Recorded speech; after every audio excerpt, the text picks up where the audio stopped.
Tu veux faire de la poésie avec moi? Déclamer des vers? Je suis pas sûre de ça. Voilà, vous voyez, elle fait de la poésie, Alaska aussi.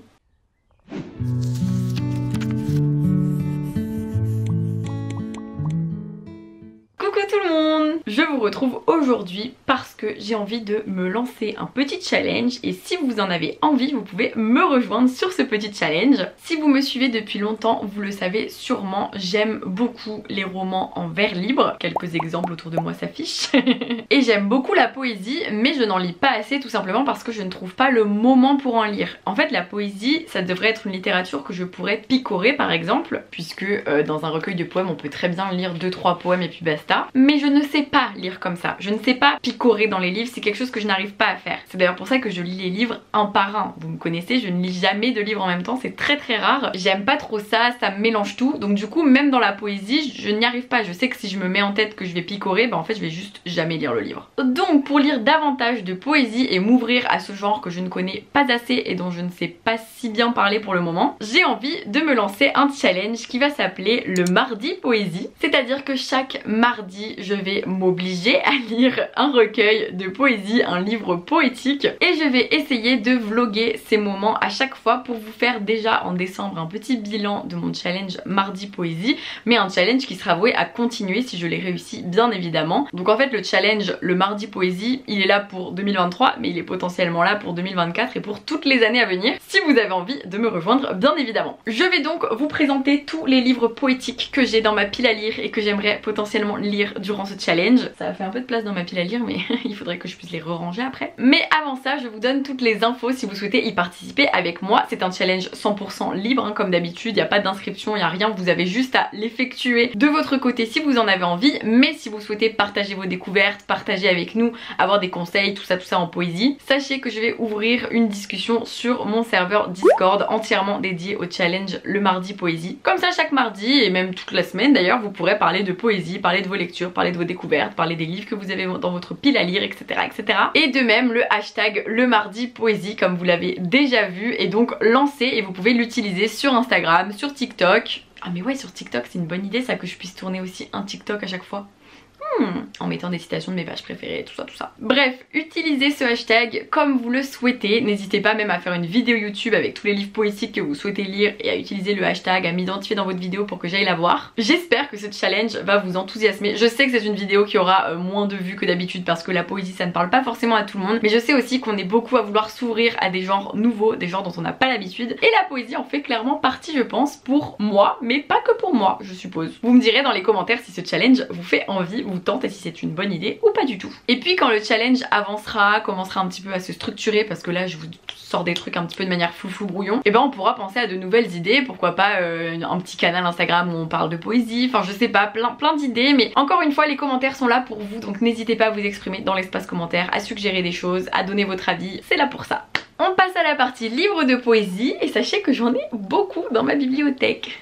Oupsie. Alors j'essaye de les trier un petit peu par maison d'édition parce que ça m'intéresse de vous faire voir qu'il y a des maisons d'édition 100% dédiées à la littérature poétique par exemple, ou qu'il y a des littératures un petit peu annexes, enfin vous allez comprendre. Déjà j'ai mis dans cette vidéo des romans en vers libre parce que pour moi les romans en vers libre sont déjà une grande approche de la poésie et c'est de la poésie en fait. C'est juste que c'est une autre manière de faire de la poésie je dirais et comme j'en ai plusieurs dans ma pile à lire, alors clairement ceux-là je vais peut-être pas les lire en une journée, en un seul mardi, mais je les ai mis quand même pour vous les montrer parce que je me dis que si la poésie vous effraie un petit peu, et ce que je peux comprendre parce que parfois on lit de la poésie et on ne comprend rien, peut-être qu'un roman vers libre vous plaira davantage puisqu'il y a quand même toute une histoire, une trame narrative, une intrigue qui permet justement de suivre une histoire et de ne pas se sentir dépassé par les vers et les rimes où on se dit mais je comprends rien, donc je vais vous les montrer. Celui-ci est dans ma pile à lire depuis très longtemps, c'est Mes coups seront mes mots de Ibi Zoboi et Youssef Salam, publié aux éditions Gallimard Jeunesse. C'est l'histoire de Amal qui est un lycéen noir américain qui ne vit que pour le dessin, la poésie et la peinture, sauf qu'un jour une bagarre va avoir lieu et son existence va basculer. C'est donc la prison pour un crime qu'il n'a pas commis. Cela n'aurait absolument pas dû être son histoire et pourra-t-il la changer? Je dis peut-être des des bêtises, mais moi il me semble que c'est un roman inspiré d'une histoire vraie. Donc je crois que parmi les deux auteurs, il y en a un à qui c'est arrivé, mais je ne suis pas sûre de ce que je vous dis, donc je veux pas dire de bêtises. Si jamais ma très chère sœur Inès vous confirmera ce que je dis par un petit encart avec une explication ici. Mais du coup je vous montre à quoi ça ressemble à l'intérieur. Donc vous voyez, on a vraiment beaucoup de vers, très peu d'écriture par page, mais en même temps ça reste quand même un sacré gros livre. Donc je ne le lirai peut-être pas en une journée, mais peut-être que si, hein, parce que ça se lit vraiment très vite les romans en vers libres. Mais je le mets dans cette pile à lire du challenge, même si je commencerai pas par cela parce que moi j'ai l'habitude des vers libres, mais vous peut-être pas. Donc je vous présente également La Porte du non-retour de Kwame Alexander, publié aux éditions Albin Michel,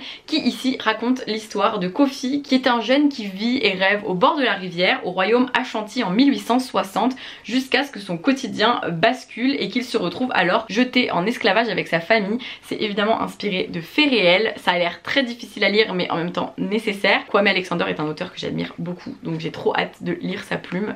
Et voilà, encore une fois, vous pouvez voir un peu à quoi ressemblent les vers libres de ce livre. Ensuite, je l'ai reçu récemment, Nos cadavres d'étoiles de Zoé Le Priol, publié aux éditions Gallimard collection Scripto, qui ici raconte l'histoire d'un premier amour dans la langueur de l'été, avec du vers libre sensuel et sensible. Donc encore une fois, un roman en vers libre qui raconte une histoire d'un point A à un point B, qui a l'air très beau. J'ai trop hâte de lire celui-ci. Un livre si on a le cœur brisé, ou alors pour faire du bien au cœur brisé, Tu as oublié mon cœur en partant de Léa Jeunesse, publié aux éditions Robert Laffont dans la collection R, qui raconte l'histoire d'une rupture amoureuse. Donc encore une fois, hop, je peux vous montrer. Donc ici on va voir parfois des phrases très courtes, parfois des blocs de texte, donc probablement de la poésie en prose, enfin je sais pas trop comment dire. Il y a aussi des petites illustrations, vous savez que ça c'est très commun depuis Rupicourt, je vais vous montrer après. Oh mais c'est vrai que j'ai une dédicace. Ensuite, Doux maudit de Clou, Voyage au cœur de mon adolescence, publié aux éditions Rajo, qui est un livre qui raconte l'adolescence de l'autrice justement, qui est une autrice, compositrice, interprète et qui a été nommée aux Victoires de la musique en 2021. Donc ici encore, petites illustrations, petits poèmes, petits textes, beaucoup de choses. J'ai lu des avis très positifs, donc très hâte de le lire. Je vous parlais de Rupicourt. Rupicourt, c'est l'autrice de Lait et miel, Le soleil et ses fleurs, Milk and Honey et Sun and Flowers, mais il me semble que c'est pas exactement ça le titre. Bref, j'ai Homebody dans ma pile à lire, je l'ai en version originale chez Simon et Schuster, Simon and Schuster. Donc je l'ai en anglais parce que je me suis dit que c'était de la poésie potentiellement accessible pour mon niveau d'anglais. Donc voilà pourquoi je vous disais que Rupicourt a un petit peu instauré cette mode des textes et des illustrations, parce que tous ces recueils en sont dotés. Alors des fois j'ai un peu de mal avec le fait que beaucoup d'auteurs et d'autrices reprennent 100% ce concept là, mais j'en ai pas lu encore donc je peux pas critiquer. Mais Rupicourt est clairement un exemple pour beaucoup d'auteurs et d'autrices de poésie et d'insta-poètes, puisqu'elle a été connue à la base sur Instagram avec ses poèmes. Alors moi je suis un peu en unpopular opinion sur Rupicourt, c'est à dire que j'aime les lire parce que j'ai envie de les lire, mais je suis pas si emballée à chaque fois. Genre c'est beau, il y a des choses très belles, mais c'est très déprimant, c'est très sombre. Il y en a plein qui disent oui c'est trop beau, ça donne de l'espoir et tout. Moi je trouve ça hyper plombant comme lecture, donc du coup à voir avec celui-ci et à voir en anglais si ça change quelque chose. Peut-être que je comprendrai rien et que ce sera plus simple. Ensuite, une maison d'édition dédiée à la poésie, ce sont les éditions Bruno Doucet qui m'ont envoyé plusieurs de leurs livres depuis quelques années d'ailleurs. D'ailleurs, l'éditrice de cette maison d'édition était une de mes profs à la fac, donc trop rigolo. Vous les voyez passer toujours dans mes challenges petit mois, petite lecture, parce qu'à chaque fois je les mets et à chaque fois je ne les lis pas. Donc ici j'en ai 4. J'ai Personne n'a besoin de savoir de Olivier Adam, J'abrite un secret de Nawel Ben Krayem, Laisse-moi te dire de Margaret Atwood et Des voix pour la terre, qui ici a l'air d'être un recueil de plusieurs poésies. Oui, tout type de poésie. Des voix pour la terre, c'est un recueil, une anthologie avec plein de poèmes qui, si je l'ai bien compris, sont des poèmes engagés pour notre planète, notre terre et tout ce qu'on détruit depuis des années. Ensuite, Margaret Atwood, ce sont des poèmes entre 1964 et 1974 qui ont, et j'adore le concept, une page en VO, une page en traduction française. Donc ça permet de s'entraîner à l'anglais si on le souhaite et je trouve ça très pratique, surtout pour moi et mon niveau d'anglais. J'abrite un secret est un recueil de poésie où l'autrice va parler de ce que c'est qu'être une femme, de ce que c'est qu'être une passionnée de poésie et de hip-hop finalement. Une femme qui prend la mesure de ses identités plurielles et des fractures du monde dans lequel nous vivons. Et enfin, Personne n'a besoin de savoir. Moi il m'intrigue beaucoup celui-ci. Comme c'est Olivier Adam, j'ai très hâte de le découvrir. Ensuite j'avais reçu récemment de la part des éditions Le Tripode, Marie-Lou le monde de Marie Testu. Ici on a un petit peu une histoire pour celles et ceux qui veulent tenter la poésie en ayant une intrigue du début à la fin, puisque c'est une histoire amoureuse en entre deux adolescentes qui se rencontrent au lycée, l'une qui est solaire, ténébreuse, irradiante, libre et l'autre qui est amoureuse et à l'affût. Et c'est un roman poème qui dit l'amour passionnel d'une jeune fille pour l'incandescente Marilou. Donc une romance lesbienne en poésie, écoutez, à lire, à découvrir, en tout cas moi c'est dans ma pile à lire. Évidemment je ne pouvais pas ne pas parler de la collection Iconopop. J'en ai beaucoup à lire, je suis vraiment à la bourre, j'en ai déjà lu certains, je les adore. C'est donc une collection poétique, slamée, rythmique, en musique. En fait c'est vraiment des textes qui peuvent être parlés, qui peuvent être lus, d'ailleurs c'est sublime quand c'est lu. Et c'est ouais, ouais c'est, je sais pas comment, parfait. À la fin on a une description de l'Iconopop, des textes bruts, intimes et percutants, des formes libres et variées, cris de colère, récits ou poésie, une littérature d'aujourd'hui crue et sans tabou, à lire, à dire, à écouter et à vivre sur scène. J'assiste souvent aux rencontres de l'Iconopop autour des parutions justement Iconopop donc, et avec les auteurs et autrices qui lisent leurs textes, c'est juste sublissime, donc j'ai trop hâte d'en lire davantage et de me lancer parce que clairement ça se lit en une demi-heure, une heure, c'est génial, je passe un merveilleux moment, mais il faut que je me lance. Nous avons donc Une grammaire amoureuse de Colline Pierret qui raconte l'amour d'une nouvelle manière, d'une manière plus atypique, d'une manière comme on n'en a pas l'habitude. C'est une déclaration d'amour à l'amour apparemment. Enracinée de Anouk et Pauline Delabroix-Allard. J'ai trop hâte de le lire parce que Pauline Delabroix-Allard est extrêmement talentueuse et elle écrit ici avec sa sœur sur justement